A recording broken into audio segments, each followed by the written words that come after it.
Al jaza ala qadril masyaqqah, balasan tergantung susah payahnya dalam berikhtiar. Siapa yang mujahadahnya lebih, maka rewardnya lebih, jazanya lebih. Jadi saya kadang-kadang ngerasa, dulu saya juga pernah merasa kayak gitu. Kenapa kok dia dihormati saya enggak? Kita enggak boleh cemburu tanpa alasan. Seolah-olah misalnya harusnya hormati semua orang dong, nggak bisa. Itu udah fitrah manusia dan sunatullah dalam kehidupan di dunia. Kalau kita pengen dihormati orang, kita harus menjadi rohilah. Kalau kita pengen dihargai orang, kita harus jadi rohilah. Nggak bisa kita berharap dihargai oleh pasangan kita atau calon pasangan kita, tapi kita nggak punya tanggung jawab, nggak bisa. Kalau teman-teman pengen dihargai oleh pasangan halalnya, teman-teman harus mengangkat tanggung jawab yang lebih berat daripada dia. Kalau dia yang capek, kita leleh aja di rumah, tapi kita minta dihargai. Saya kan suami. Suami itu bukan status, suami itu peran. Ada orang dia jenis kelaminnya perempuan, tapi dia suami. Kenapa? Karena dia mengambil peran laki-laki. Dan itu saya melihat banyak perempuan seperti ini. Hebat. Dan memalukan bagi suaminya. Di beberapa tempat saya melihat suaminya di pagi hari gak kerja. Cuma nongkrong-nongkrong aja di warung. Ngopi juga itu ada uangnya, giliran untuk nafkah keluarga dia nggak punya uang, untuk ngopi, untuk rokok dia punya uang. Untuk anaknya nunggak sekolahnya, untuk anaknya makanannya seadanya. Sehingga karena ini udah berjalan bertahun-tahun, akhirnya istrinya udah nggak sanggup lagi berharap kepada dia, minta cerai juga nggak dicerai-ceraikan, akhirnya istrinya ikhtiar sendiri. Istrinya jadi pembantu rumah tangga, istrinya jadi kerja ke luar negeri. Saya beberapa kali ke Hong Kong, hampir tiap 4 bulan sekali ke Hong Kong. Dan selalu mendengar cerita teman-teman di Hong Kong, para pejuang-pejuang di Hong Kong itu kan 99%-nya perempuan ya. Hong Kong itu 99% lebih perempuan. Beda kan sama Taiwan, Korea itu laki-laki dan perempuan agak imbang lah. Tapi kalau Hong Kong itu bisa dibilang dari 100 pekerja, 99 orangnya bahkan lebih adalah perempuan. Dan semua mereka punya masalah yang hampir sama di negerinya, di kampungnya. Masalahnya mereka terpaksa untuk berangkat ke luar negeri karena ada yang demi membiayai sekolah anak-anaknya, single parent. Kemana suaminya? Suaminya pergi dan tidak bertanggung jawab. Atau suaminya ada tapi tidak mampu mencari nafkah. Terpaksa dia kerja ke luar negeri dengan segala macam resiko. Dan banyak banget kasus di Hong Kong. Siapa juga yang mau jauh-jauh dari keluarganya, apalagi punya anak masih kecil ya. Kemarin kita baru dengar cerita seorang anak yang harus merawat ayahnya yang sakit kanker gara-gara di rumahnya nggak ada siapa-siapa. Ibunya berjuang di luar negeri. Kenapa? Karena suaminya sakit. Kalau ini masih bisa kita pahami lah. Tapi kemana pamannya misalnya? Kemana misalnya kakaknya? Nggak tahu punya kakak atau gimana? Nggak tahu kondisi pamannya. Yang jelas bahwa ternyata kita itu dihargai itu bukan karena kita berstatus suami. Kita dihargai karena kita berperan sebagai suami, bukan berstatus sebagai suami. Kalau suami pengen dihargai, ambillah peran suami. Laki-laki pengen dihargai, ambillah peran laki-laki. Apa peran laki-laki? Tanggung jawab. Ambil sebanyak mungkin. Kalau kita udah menikah, tanggung jawab kita itu kalau mau lebih, jangan cuma istri. Ambil keluarga istri untuk kita ambil tanggung jawabnya. Adiknya istri, mungkin keluarga istri kita nggak mampu, adiknya kita sekolahin. Mertua sakit, kita biayain. Nanti siapa lagi? Keluarga besarnya ada masalah, kita biayain, kita hutangin. Kalau misalnya kita nggak sanggup memberikan hadiah atau sedekah, ambil amanah, tanggung jawab itu ambil semampu kita. Itulah contoh Rasulullah SAW. Makanya Nabi ketika sudah menikah dengan Khadijah, yang tinggal di rumah Nabi itu bukan cuma anak kandung beliau. Ada anak angkatnya Zaid bin Harithah. Ada sepupunya Ali bin Abi Thalib. Ada banyak lagi keluarga besar Khadijah yang tinggal bersama Nabi. Sehingga rumah Nabi itu adalah rumah yang banyak sekali orang-orang yang ditampung oleh beliau. Itu yang disebut dengan anfa'uhum linnas. Ambil tanggung jawab yang besar. Sehingga Khadijah tuh respect banget sama sosok Nabi Muhammad. Bahkan sebelum Nabi dapat wahyu, sehingga gak disebut Nabi, respect sama sosok seorang Muhammad. Apalagi setelah beliau dapat wahyu, beban beliau bukan lagi keluarganya sekarang, beban beliau adalah umatnya. Yang diurus oleh Nabi bukan lagi keluarga sekarang setelah dapat wahyu, umat. Dan umat di sini lintas nasionalisme. Ada yang datang dari Persia namanya Salman Al-Farisi, ada yang datang dari Romawi namanya Suhaib Ar-Rumi. Ada banyak sahabat-sahabat yang lintas kabilah, bukan hanya orang Quraisy. Ada yang datang dari Yaman, termasuk Sumayyah dengan Yasir, keluarga yang pertama syahid dalam Islam. Ini dari Yaman. Kemudian pindah lagi ke Madinah yang bukan orang-orang Quraisy. Di sana ada Bani Mudhar dari kabilah Aus dan Khazraj. Nanti berkembang lagi sampai ke Asia, Eropa dan seterusnya. Inilah bebannya Rasulullah SAW. Sehingga Allah menyebutnya dengan istilah rahmatan lil alamin. Rahmah. Tahu arti rahmah? Rahmah itu kasih sayang. Maksud kasih sayang memberi sayang. Kasih sayang, bukan minta disayangi. Jadi kalau kita mau berkasih sayang ya kasih sayangnya, jangan sayangi saya dong. Itu bukan kasih sayang, namanya terima sayang. Bukan kasih sayang, terima sayang, minta sayang. Itu namanya bukan rahmah, bukan mawaddah. Yang namanya rahmah kasih sayangnya. Kalau kita nggak punya sayang berarti kita nggak punya rahmah. Apa bentuk sayang kita? Perhatian. Apa bentuk sayang kita? Perasaan. Apa bentuk sayang kita? Dengan harta. Itu sayangnya. Dan Nabi, wa ma arsalnaka illa rahmatan lil alamin. Tidaklah kami mengutus engkau Muhammad kecuali untuk menjadi kasih sayang kepada alamin. Arti rahmah dalam tafsiran yang lebih luas menyelesaikan hajat manusia seluruh alam. Seluruh alam. Itulah kenapa Nabi Muhammad menjadi orang yang paling mulia. Karena yang diambil bebannya itu bukan satu keluarga Khadijah. Bebannya itu bukan satu kota Makkah.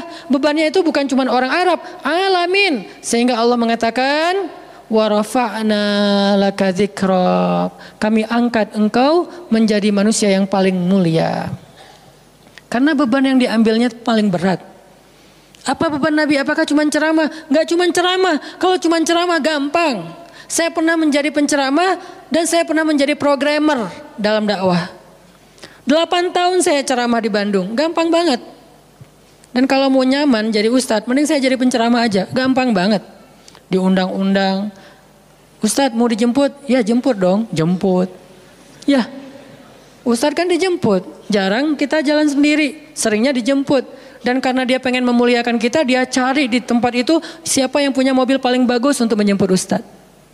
Kalau di kampung, cari siapa yang punya mobil baru yang tahun misalnya 2018 lah, kalau nggak ada 2019. Saya punya, ya udah pinjam ya untuk jemput ustadz. Oh boleh saya senang jemput.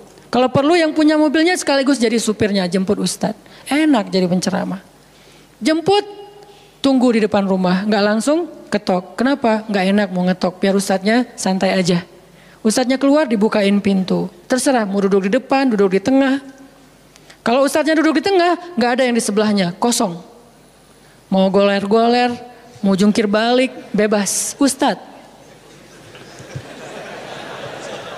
Saya pernah ngalamin masa kayak gitu.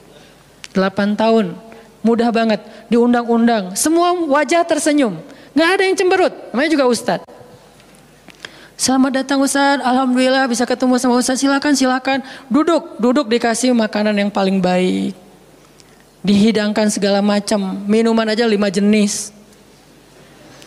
Sampai bingung nih mana yang mau diminum. Ustadz mau apa? Kadang-kadang beberapa teman-teman panitia yang sangat udah pro banget nanya. Ustadz itu nanya ke asisten lah atau siapa manajemen, kalau dia punya manajemen. Ustadz itu sukanya makanan apa? Disediakan makanan kesukaan ustadz.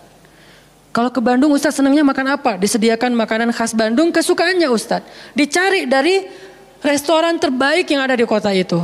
Ini perlakuan terhadap ustadz, nyaman banget kalau ceramah tuh. Ceramah berapa lama? Terserah ustadz. Kalau lagi mood 3 jam. Kalau nggak lagi mood 45 menit. Ustadz kok ceramahnya cuma sebentar? Saya lelah sekali. Oh nggak apa-apa ustadz, istirahat ya ustadz, sehat terus ya ustadz. Doain. Pulang dianterin. Maaf dikasih amplop, transport segala macam. Kadang-kadang wah ngasihnya cukup untuk 2 bulan makan. Masya Allah enak. Kalau cuman yang disebut dengan rahmatil alamin itu cuman ceramah, itu bukan rahmatil alamin. Walaupun itu salah satu kebaikan. Tapi kemudian setelah 8 tahun saya berdakwah dengan ceramah, saya mengubah konsep dakwah saya menjadi programmer. Memprogram masjid. Al-Latif. Saya ngomong dengan Pak Iman beri saya kesempatan memprogram Al-Latif. Bikin gerakan, bikin dakwah. Bukan masjid yang memprogram, kemudian Ustadz mengisi. Itu salah. Menurut saya, keliru kalau masjid membuat program, Ustadz cuma mengisi program itu. Keliru. Ustadz yang program, masjid fasilitasi, nanti insya Allah akan berkah. Alhamdulillah Pak Iman Ketua DKM Al-Latif sepakat. Ya udah Ustadz silakan, mangga dikasih waktu 2 tahun. Kalau nggak ada perubahan diambil alih. Dalam 2 tahun kita coba program dari awal. Bikin gerakan anak muda, pemuda hijrah lahir waktu itu. Mulai programming, gimana caranya biar masjid rame. Dari yang cuma 20 orang kajian setiap Rabu malam, dari dulu udah Rabu malam. Yang hadir berapa orang? 20 orang. Kalau Persib lagi main, libur. Semua pada nonton. Malah sering lagi libur. Kadang-kadang Persib nggak main. Terus yang main siapa? Yang main Piala Eropa kah, Piala Champion kah, Liga Eropa, Piala Dunia, libur. Akhirnya berkembang pelan-pelan jadi setengah masjid. Satu masjid membludak keluar masjid sampai ke Jalan Cendana. Akhirnya pindahlah ke masjid ini. Kenapa? Karena udah nggak nampung. Nggak enak juga dengan tetangga karena parkirnya kemana-mana. Kan kita pindah ke sini karena Al-Latif nggak nampung.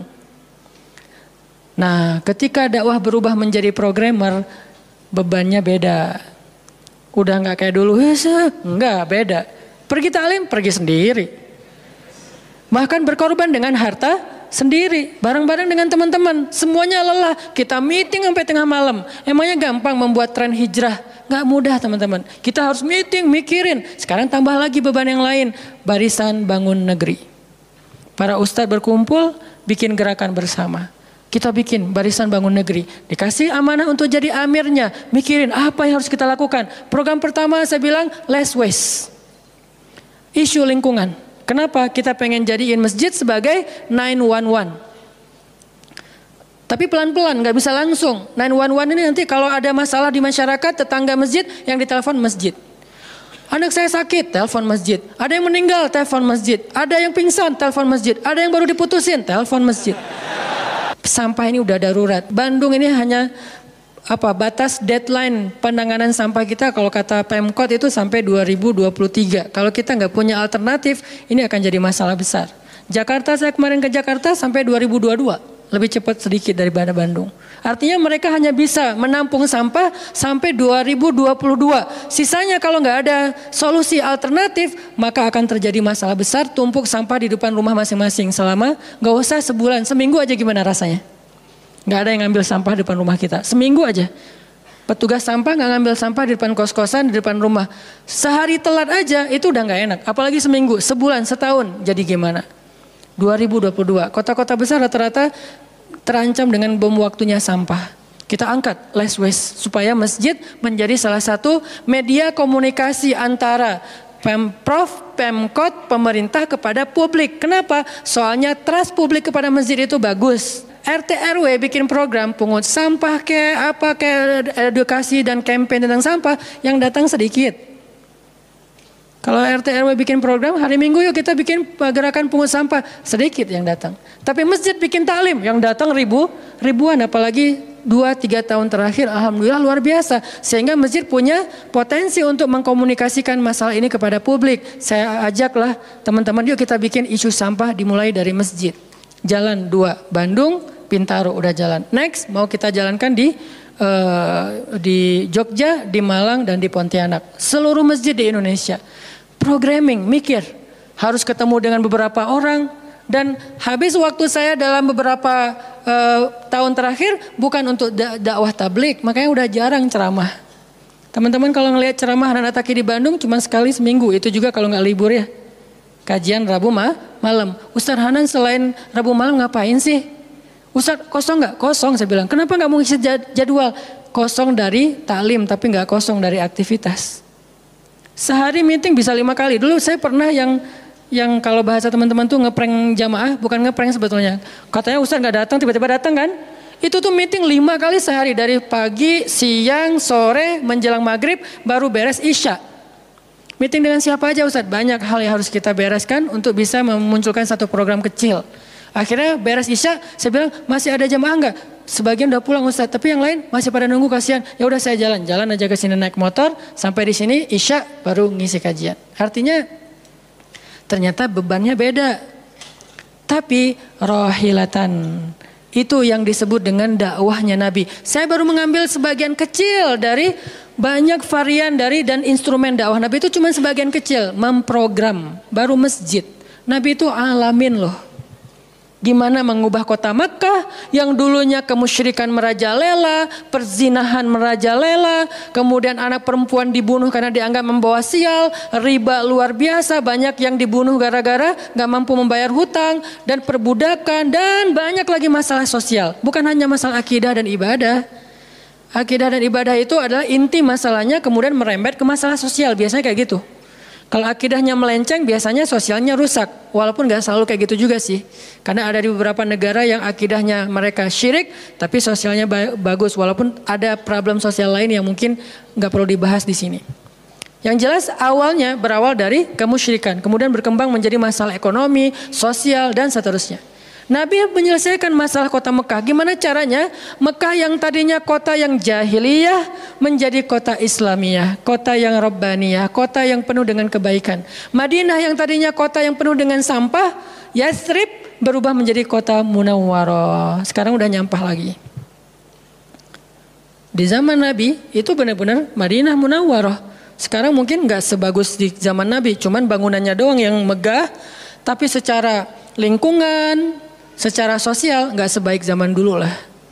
Kalau bangunan itu kan bukan indikasi peradaban ya. Karena kita pernah mengalami masa peradaban Islam yang keren, nggak ada tuh bangunan pencakar langit seperti Dubai. Kita di Dubai bangunan pencakar langit, tetapi secara peradaban ada masalah di Dubai, terutama masalah sosial. Di Arab Saudi masalah lingkungannya luar biasa, salah satu penghasil sampah 10 besar di dunia. Kalau untuk masalah sampah organik termasuk 5 besar di dunia. Artinya makan sering dibuang-buang. Makanya sampah organiknya paling banyak, waste-nya paling banyak. Itu yang diselesaikan oleh Nabi di kota Mekah dan Madinah. Kemudian berkembang di kota-kota lain sampai ke Irak, sampai ke Syam, sampai ke Mesir, sampai ke Eropa, sampai ke Turki, sampai ke Afrika, bahkan sampai ke Nusantara. Rahmatan lil alamin. Rahmah bukan cuma ceramah. Kalau ceramah, Nabi lebih jago dari siapapun. Orang siapapun yang berceramah itu kopas dari Nabi kan? Ada yang ceramah nggak kopas dari Nabi? Nggak ada. Kopas dari Nabi Musa? Enggak, kecuali diriwayatkan dari Nabi Muhammad, kemudian baru Nabi Muhammad meriwayatkan dari Nabi Isa dan Nabi Musa. Semuanya kopas, copy paste dari Rasulullah SAW. Artinya kalau mau ceramah, bahan Nabi itu banyak banget. Dan kalau Nabi mau ceramah, yang ngundang pasti banyak banget. Jadilah Nabi dai sejuta umat. Capek pasti setiap hari 5 kajian. Nabi lagi di mana? Lagi di Syam. Sampai 2 tahun ke depan jadwal ceramah penuh. Kalau Nabi mau kayak gitu. Tapi ternyata Nabi bukan cuma ceramah, memprogram umat. Ada yang masalah datang ke Nabi, ya Rasulullah, saya diceraikan oleh suami saya dengan bahasa kamu bagi saya seperti ibu saya, zihar. Nabi bingung nih, gimana nih zihar? Kok suaminya gitu banget sih sama dia? Ya udah berarti kamu sudah diceraikan oleh suamimu. Sabar ya, dinasihati, disabar-sabarin sama Nabi. Dia pulang turun ayat surat Al-Mujadalah tentang bab zihar. Ada lagi yang datang rame. Dia yang salah, saya yang salah, dia yang salah. Akhirnya didamaikan sama Nabi. Nabi mau takbir nih, pergi ke masjid mau sholat berjamaah. Mau takbir, ya Rasulullah di Bani Salamah ada masalah, mereka hampir berperang. Gak jadi takbir, pergi ke Bani Salamah menyelesaikan hajat mereka. Datang-datang jamaah udah sholat, Nabi sholat yang jamaah yang kedua. Artinya rahmah, ngambil beban umat. Belum lagi nanti beban umat yang tertindas di antara Bani Israel, di luar negeri, di Yaman, di Syam. Yang Nabi mengutus para sahabat untuk menyelesaikan hajat-hajat mereka. Makanya Nabi mengatakan, siapa yang datang kepada saudaranya untuk menghilangkan masalahnya, maka Allah akan menghilangkan masalah orang ini nanti di akhirat. Makanya beban Nabi itu berat banget teman-teman. Kalau kita baca sirah Nabi, luar biasa. Nabi itu lelah banget.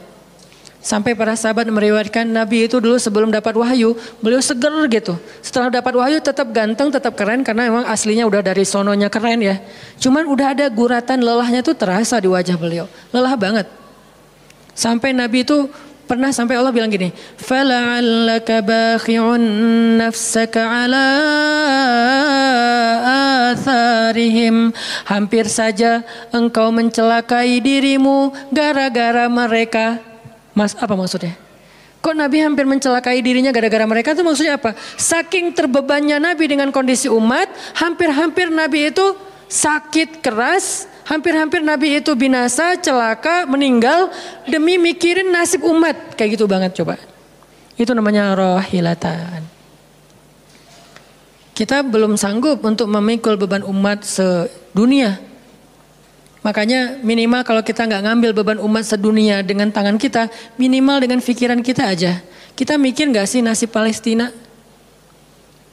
Atau kita masih nganggap bahwa itu beda negara? Kalau beda negara oke. Apakah kita memikirkan mereka karena kemanusiaan? Masa kita mau bilang mereka bukan manusia? Kan sama-sama manusia. Harusnya kita merasakan apa yang dia rasakan karena kita sama-sama manusia, punya perasaan yang sama. Kalau kehilangan akan sedih, kalau melihat kezoliman juga enggak akan kuat, kalau dizolimi juga akan sakit. Kita mikir enggak tentang Palestina? Kita mikir enggak nasib Suriah? Kita mikir enggak nasib Rohingya? Kita mikir enggak nasib Yaman? Apakah gara-gara kita mikir tentang mereka lantas kita jadi radikal dan teroris? Sejak kapan kita memikirkan nasib orang yang tertindas tiba-tiba jadi radikal?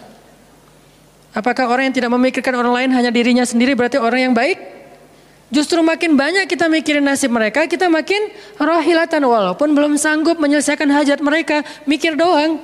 Dengan kita lihat postingan yang terakhir di Idlib, bagaimana anak bayi kehilangan kakinya gara-gara kena bom dari tentara Rusia. Kita belum sanggup ngasih solusi sebagai pribadi maupun sebagai bangsa, belum sanggup. Pertama jaraknya jauh, kedua memang kita juga belum punya kemampuan untuk itu. Tapi kita berharap suatu saat Indonesia ini harus sanggup menyelesaikan masalah dunia. Kenapa? Kita ini punya potensi peradaban, bangsa yang besar. Masa kita mau jadi kerdil terus ngikutin bangsa lain? Kita ini bangsa besar, umat Islam terbesar di dunia. Dan orang Indonesia itu pinter-pinter, profesornya banyak, saintisnya banyak, orang kayanya banyak, keren Indonesia nih. Kenapa Indonesia yang keren kayak gini cuma ngurus diri sendiri aja nggak bisa? Harusnya ngurus dunia, bukan ngurus diri sendiri. Itulah Islam yang sebenarnya. Kita ngurus Rohingya, gimana caranya Rohingya punya tempat tinggal? Kita urus Suriah, kita urus Palestina. Lalu apakah kita memikirkan tetangga kita? Teman-teman lihat deh. Salah satu yang mungkin proyek kecil lah. Ini yang karena yang saya tahu, karena istri sendiri yang ngerjain. Lihat rumah teduh sahabat Iin. Setiap harinya ada yang meninggal dengan kanker ovarium yang gede banget. Ada yang kanker apa? Yang dulu yang saya bawa Ustaz Abdul Samad keliling di Bandung tuh. Seorang anak muda yang udah meninggal. Seminggu setelah Ustaz Abdul Samad mengunjungi dia, Rian namanya meninggal dunia. Alhamdulillah dia sempat ketemu dengan Ustaz Abdul Somad, sempat dinasehati, mudah-mudahan di akhir hayatnya dia setelah dapat nasihat dari UAS, dia jadi sabar, jadi balik lagi ke Allah sehingga husnul khatimah. Datang kita, ketemu dengan Rian, habis ininya. Gara-gara apa? Gara-gara pernah kecelakaan di laut, terus jadi kayak kanker kulit, luar biasa. Itu parah banget. Dan itu enggak satu kasus, banyak. Di Jawa Barat aja udah banyak banget, apalagi Indonesia. Apakah kita mau mengambil beban itu? Atau kita bahkan melihat juga enggak mau karena ngerasa enggak kuat, enggak berani. Terus kapan kita kuatnya? Kalau kita enggak kuat namanya bukan rohilah.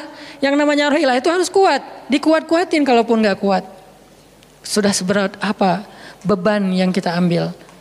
Selain, dan itu enggak bisa di apa ya bahasanya, diambil sebagian, dibuang sebagian yang lain, enggak. Minimal kalau yang di dekat kita mengambil bebannya sampai menyelesaikan hajatnya. Dengan harta mungkin, dengan skill, dengan network, dengan minimal dengan sosial media. Kita repost, ya ada yang bisa bantu ini enggak.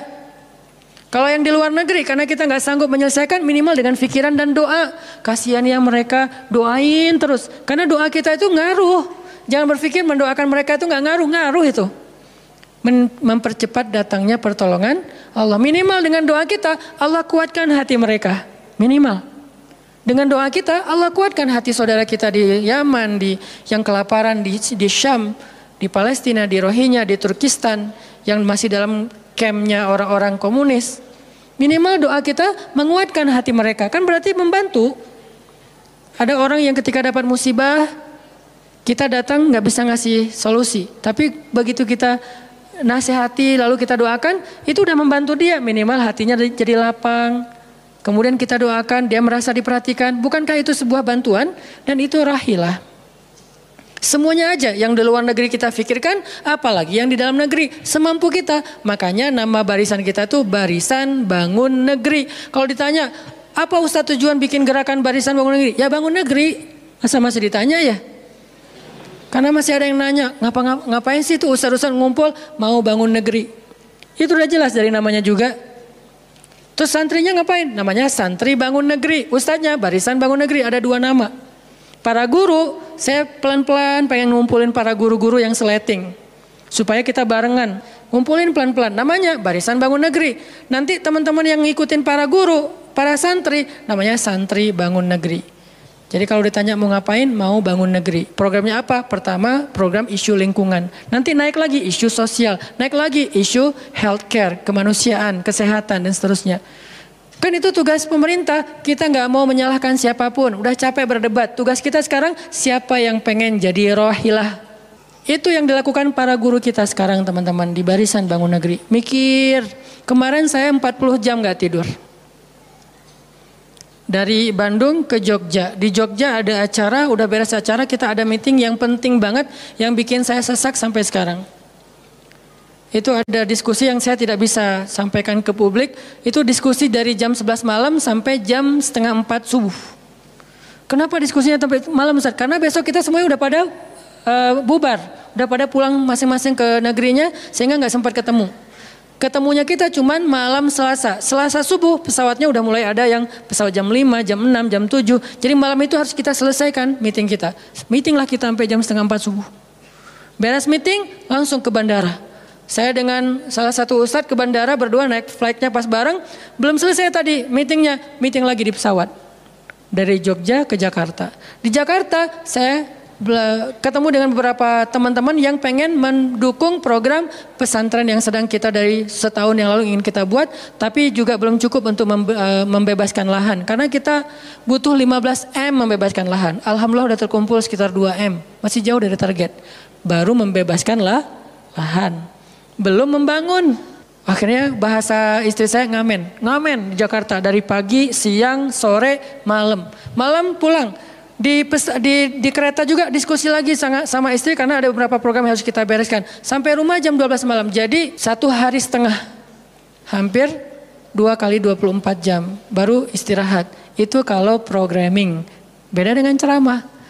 Diundang ke Jogja. Ustadz ceramahnya di Jogja. Oke, jam berapa? Isya. Ya udah saya datangnya maghrib.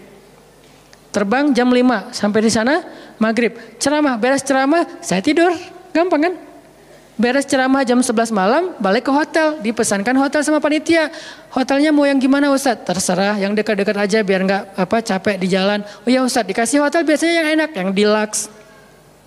Masuk ke hotel, mandi air hangat. Ya, beres mandi air hangat, pesan makanan online. Karena tadi belum makan, misalnya kalau telat makan juga. Pesan datang ke kamar. Kadang-kadang saya cuma pesan 1 jenis, mereka pesan 3 jenis. Saya belum makan, lapar, boleh nggak pesan sate? Oh boleh Ustaz. Datang sate, datang mie godok, datang apa, banyak. Semuanya ditaruh di depan kamar. Ustaz, ini udah ada makanannya. Masya Allah makanannya banyak gini. Kalau cuma ceramah, habis makan jam 12, tidur. Bangun sholat subuh, beres subuh, olahraga. Ya, karena di hotel, treadmill. Beres treadmill, berenang. Beres berenang, breakfast. Beres breakfast, terbang ke Bandung. Kan enak ya? Kalau cuman ceramah. Jadi kerjanya cuman 1,5 jam pas ceramah. Itu juga santai. Namanya juga ceramah gampang. Tapi kalau programming, buat program kayak tadi ceritanya. Meeting gak beres-beres. Sampai enak dengan meeting. Kopi entah berapa gelas. Ada yang digulaan, ada yang gak digulaan. Ada yang pakai susu, ada yang gak pakai susu. Sampai diistilahkan yang gak pakai susu kopi akhi. Yang pakai susu kopi ukhti. Semua jenis kopi. Artinya rohilatan. Ternyata memang benar kata Nabi. Manusia itu seperti 100 onta. Sedikit yang rohilatan. Makanya sekarang kita mau milih. Mau jadi rohilatan atau mau jadi 100 onta. Dimulai dari hal yang kecil. Saya ngajak teman-teman, yuk kita jadi rohilah. Kita angkat beban negeri kita, beban bangsa kita. Saya pengen banget masjid itu jadi kayak rumah teduh. Sekarang yang menjalankan pasien kanker kurang mampu se-Jawa Barat, salah satunya rumah teduh itu. Yang sekarang ada 15 rumah dengan sekitar 300 pasien. Yang setiap kali operasi itu 40 juta. Karena kalau pakai BPJS antrinya setahun. Sehingga harus pakai jalur normal. Dan beberapa di antara mereka belum sanggup untuk membayar cicilan BPJS sehingga nunggak nggak bisa pakai. Kita selesaikan. Harusnya itu dilakukannya oleh masjid. Kenapa? Karena potensi zakat, infak, sedekah, kenceleng masjid gede. Jangan cuma dipakai buat renov. Jangan cuma dipakai buat pengumuman hari Jumat. Kenceleng minggu ini 300 juta. 300 juta di sebelah masjid ada orang lapar. Berarti ngapain 300 juta teh? Harusnya 300 juta itu kenceleng minggu ini. Harusnya 300 juta. Tapi tinggal 10 juta. Kenapa? Beban umat diangkat semua sama masjid. Itu cita-cita kita, pengennya masjid itu menjadi, makanya ada hashtag masjid peradaban. Apa masjid peradaban? Masjid rohilah, masjid yang mengangkat beban umat. Bukan cuma membuat program jihad, pengajian hari Ahad. Udah lewat lah masa kayak gitu-gitu, udah gak keren. Nih saya tantang masjid-masjid yang ada di Indonesia, jangan hanya fokus dengan taklim. Taklim itu udah banyak dan mudah melakukannya, kurang challenging. Coba masjid mikirin masalah sekitarnya, satu masjid mikirin satu RW kalau masjidnya kecil. Kalau masjidnya masjid kecamatan, mikirin satu kecamatan. Kalau udah beres dengan kecamatannya, gak ada lagi masalah, pergi ke kecamatan sebelah. Kolaborasi dengan masjid kecamatan sebelah, yuk selesaikan masalahnya. Bisa banget kalau masjid mau. Tapi serahkan programnya ke ustadz yang ngerti harokah, yang ngerti pergerakan. Dan sekarang udah banyak ustadz yang ngerti pergerakan. Baru kita akan melihat Indonesia yang luar biasa. Terus apa yang bisa kami lakukan Ustadz?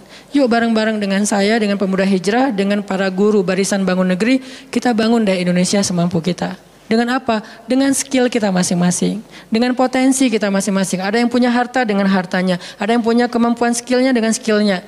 Saya udah berkali-kali menjelaskan, skill itu untuk dakwah penting, bukan hanya penceramah. Nah, mau nggak nih teman-teman? Yuk kita bangun Indonesia. Sekarang kita mikirin apa yang bisa kita lakukan untuk Indonesia, masing-masing dengan potensi kita. Karena kita anak masjid, anak masjid. Karena kita banyak sering ke masjid, ya udah kita bangun Indonesia dengan cara masjid.